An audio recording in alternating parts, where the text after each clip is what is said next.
চীনের মোট জনসংখ্যার মাত্র 2% মুসলমান সংখ্যালঘু জনগোষ্ঠী। দেশটিতে সরকারিভাবে স্বীকৃত 55টি সংখ্যালঘু জনগোষ্ঠীর মধ্যে 10টি গোষ্ঠী প্রধানত সুন্নি মুসলিম। ফলে দেশটিতে মসজিদের সংখ্যা অনেকটাই কম। তাও যতগুলো মসজিদ আছে সেগুলোতেও কাঠামোগত পরিবর্তন করছে দেশটির সরকার। আরব ধাঁচের গম্বুজ ও মিনার অপসারণ করে যুক্ত করা হয়েছে চীনা ধাঁচের ছাদ।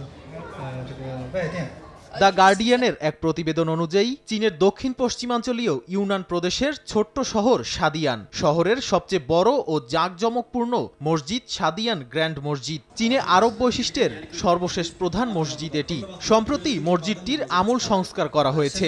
সংস্কারের অংশ হিসেবে এর গম্বুজ ও মিনারগুলো সরিয়ে সেখানে চীনা ধাঁচের ছাদ বসানো হয়েছে।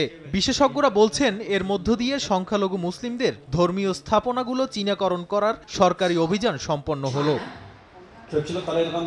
জোর ব্রাইট লক টেকনোলজি সাধারণ পাউডারের তুলনায় দেয় দ্বিগুণ উজ্জ্বলতা। রিন অ্যাডভান্সড দেয় দ্বিগুণ উজ্জ্বলতা। গত বছর পর্যন্ত 21,000 বর্গমিটার আয়তনের মসজিদ ভবনটির উপর সবুজ গম্বুজ শোভা পাচ্ছিল।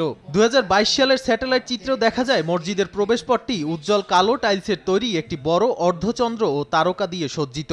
অথচ চলতি বছরের স্যাটেলাইট চিত্রে দেখা যায় মসজিদের গম্বুজ ও মিনার অপসারণ করা হয়েছে এবং সেই জায়গায় চীনা ধাঁচের প্যাগোডার ছাদ বসানো হয়েছে। মসজিদের সামনে পেছনের উঁচু 4টি মিনার সরিয়ে সেখানে অপেক্ষাকৃত ছোট প্যাগোডা টাওয়ার বসানো হয়েছে। 2016 সাল থেকেই ক্ষমতাসীন চীনা কমিউনিস্ট পার্টি ধর্মীয় জাতিগত সংখ্যালঘু বিশেষ করে মুসলিমদের উপর কঠোর চাপ বজায় রেখেছে। সেই সময় চীনের প্রেসিডেন্ট শি জিনপিং ধর্মকে চীনাকরণের নির্দেশ দেন। এরপর থেকেই মসজিদের সংখ্যা হ্রাস বা তা পরিবর্তন করা হচ্ছে।